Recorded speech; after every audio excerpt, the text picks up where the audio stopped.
Doctor, હવે ખાસ કરીને જણાવો કે પર્ટિક્યુલરલી કાનની કોસ્મેટિક સર્જરી કરાવવી હોય તો તેના વિશેની માહિતી દર્શક મિત્રોને આપો અને તે શા માટે કરાવવાની જરૂર પડે છે તે પણ જણાવો। कान के लिए प्लास्टिक सर्जरी काफ़ी अगत्य वस्तु है। हमारे पास 25 वर्ष में एक युवा आया था जिनका जन्म से कान नहीं हुआ और उसकी वजह से उनका सुसाइडल टेंडेंसी भी था। ये मैंने 20 साल पहले मैंने उनको कान बनाया और पूरा उनका कान को बनाना पड़ा। उसका रिब्स लेके उनका कान को हमने बनाए और वो पेशेंट आज तक मेरे को मिलने जाता है और आज बहुत खुश है। कान के माहिती बहुत कम होता है, कप ईयर बोलते हैं जिसमें कान ऐसा छोटा होकर ऐसा सूखा रहता है, या लॉप ईयर बोलते हैं जिसमें डिफॉर्मिटीज़ होते हैं। ये पेशेंट्स का स्कूल में बच्चे बहुत परेशान करते हैं और इसको प्लास्टिक सर्जरी के माध्यम से अच्छा एक कान बना सकते हैं। और जानने में ये बहुत इम्पोर्टेंट है, जो आपका कान 5 या 7 साल में पूरा विकसित हो जाता है। जैसा अडल्ट कान और बच्चों का 5, 6, 7 में ऑलरेडी फुल्ली डेवलप्ड हो जाता है। तो आइडियली एक कान का बनाने का प्रतिक्रिया जितना कम उम्र में करें उतना अच्छा है। साथ साथ ये भी ध्यान रखना पड़ता है जिसका ईयर का डिफॉर्मिटी होता है वो पेशेंट्स का काफ़ी हद तक हार्ट का प्रॉब्लम्स या अदर कंजेनिटल डिफॉर्मिटीज़ भी साथ में होता है। इसलिए कान का प्लास्टिक सर्जरी को आप सीरियसली लें और अच्छा प्लास्टिक सर्जन को सलाह लें, क्योंकि हार्ट का प्रॉब्लम हो वो भी हम पहले से जान लें और कान का बनाना जितना जल्दी शुरू करें तो एक नॉर्मल कान जैसा बने। ये हुआ बात कान को नया बनाने के लिए। ये कान का बनाना टेक्निक बहुत मुश्किल है और डॉक्टर का एक्सपर्टाइज होना बहुत ज़रूर है। इसके अलावा किसी किसी में आपने देखे होंगे कान काफ़ी आगे हुआ है। अपने अमीर कान को कान आप देखेंगे तो वो दोनों आगे होता है, वो काफ़ी लोगों को अच्छा नहीं लगता है, बच्चों उनको परेशान करते हैं, तो उसका वापस नॉर्मल शेप में लिख के आ सकते हैं। एक तो कान जिसका है नहीं उसको कान बनाना, और कभी कभी कान में डिफॉर्मिटीज़ होते हैं वो डिफॉर्मिटीज़ को करेक्ट करना।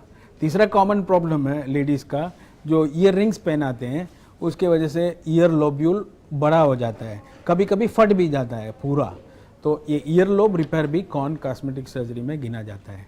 इस प्रकार में अपने कान जो नहीं है उसको बना भी सकते हैं और डिफॉर्म्ड ईयर्स है उसको करेक्ट भी कर सकते हैं, एक नॉर्मल अपीयरेंस दे सकते हैं।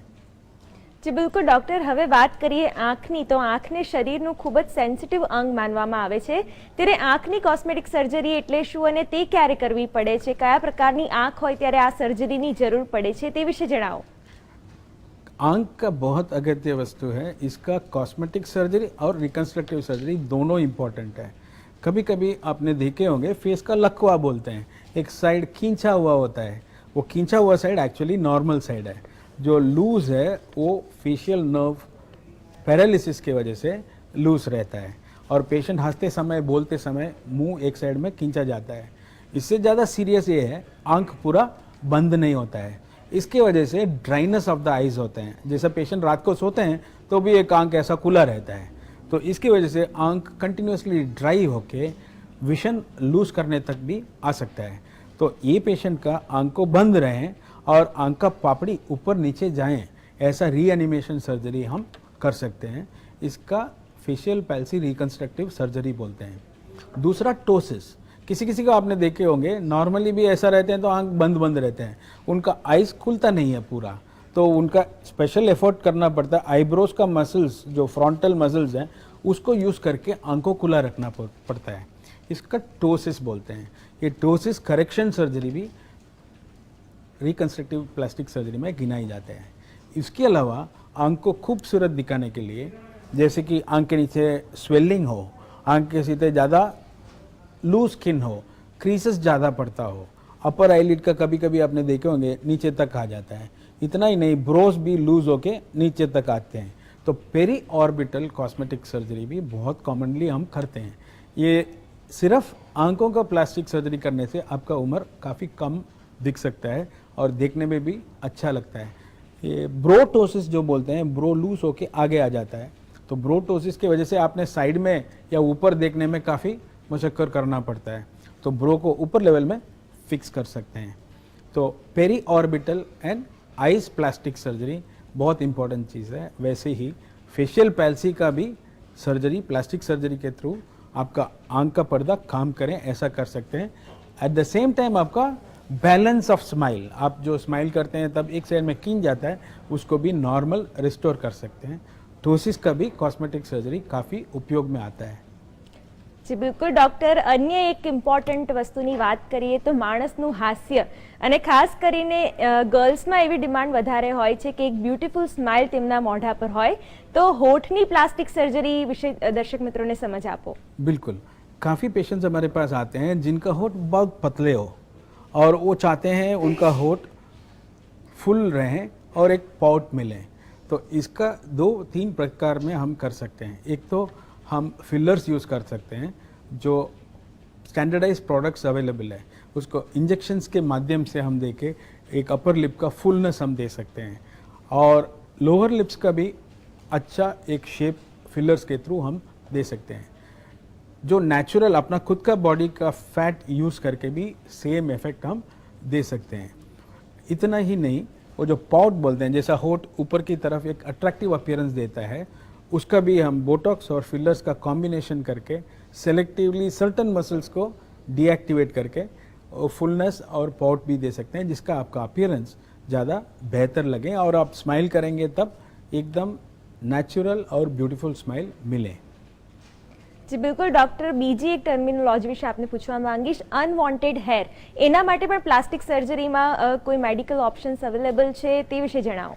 मेन चीज़ आपको अनवांटेड हेयर क्यों आता है उसका कारण रूल आउट करना पड़ता है।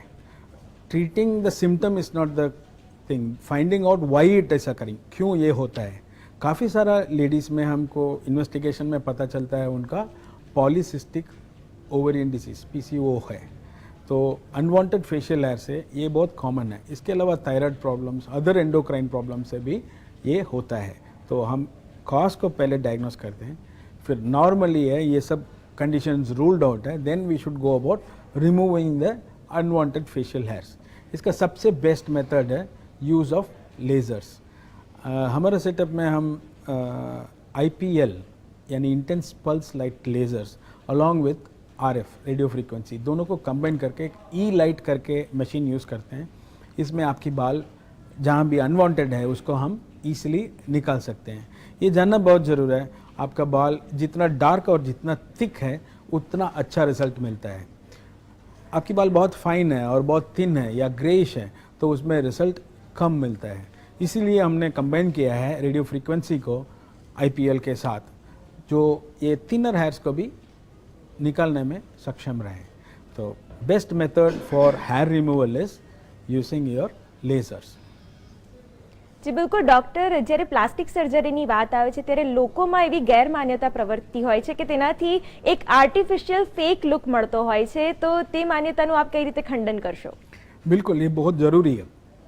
जैसा फेस लिफ्ट सर्जरी के लिए आते हैं, इनएक्सपीरियंस सर्जन्स करते हैं तो बहुत टाइट हो जाता है फेस, यानी एक वैक्स्ड अपीयरेंस होता है और कान आगे आ जाता है, पिक्सी लुक बोलते हैं।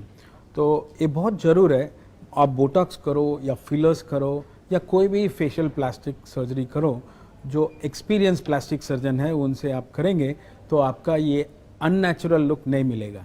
और उसके अलावा सर्जरी के पहले पेशेंट डॉक्टर के साथ काउंसलिंग जो होते हैं उसमें बहुत क्लियरली डिस्कस किया जाता है कैसा लुक चाहिए। मेरे पास काफ़ी ओल्ड पेशेंट्स आते हैं जो मेरे को बोलते हैं डॉक्टर एपन हमको 25 ईयर्स जैसा लुक नहीं चाहिए, we want to look our age but we want to look more graceful. So जो पेशेंट का रिक्वायरमेंट है उसके हिसाब से हम हमारा सर्जरी को कस्टमाइज कर सकते हैं और बिल्कुल नेचुरल लुक दे सकते हैं। બિલકુલ doctor, training, experience, qualifications matter. જી બિલકુલ ડોક્ટર, આ સર્જરીથી કોઈ આડ અસર થઈ શકે છે? आड असर आप बोलेंगे, कॉम्प्लिकेशंस काफ़ी सारे हैं। कोई भी सर्जरी हम करते हैं या कोई भी इवन इंजेक्शन देते हैं तो प्रॉब्लम्स हो सकते हैं। इसलिए बहुत ज़रूरी है आप एक सेफ डॉक्टर, जो क्वालिफाइड डॉक्टर, जो एक्सपीरियंस डॉक्टर, जो कोई भी कॉम्प्लिकेशंस होता है उसको हैंडल कर सकें। और दूसरा, जो हॉस्पिटल में आप कर रहे हैं वो अक्रेडिटेड फैसिलिटी हो, जहाँ सब स्पेशलिस्ट अवेलेबल हो, ऐसा जगह में करें तो सेफ्टी गारंटीड है।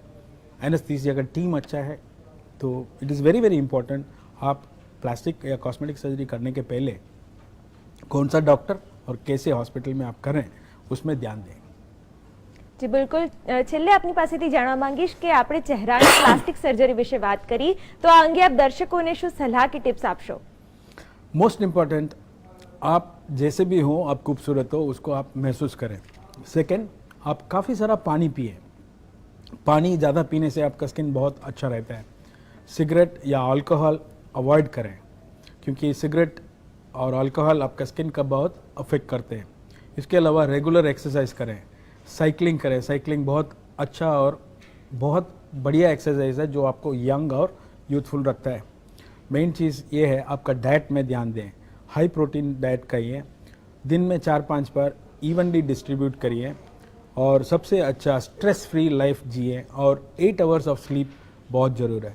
ये इतने चीज़ आप फॉलो करेंगे तो आपका स्किन और आपका लुक बेहतर रहेगा। इससे सबसे इम्पोर्टेंट है आपका मन को अच्छा रखिए। आपका जो मन का रिफ्लेक्शन आपका आंख में आता है वो खूबसूरत सब जगह दिखता है। જી બિલકુલ ડોક્ટર રયપ્પન, આપ અમારી સાથે જોડાયા, પ્લાસ્ટિક સર્જરી વિશે માહિતી અને માર્ગદર્શન આપ્યું તે બદલ આપનો ખૂબ ખૂબ આભાર. તો આ સાથે GS ડોક્ટરમાં હાલ બસ આટલું જ. નમસ્કાર.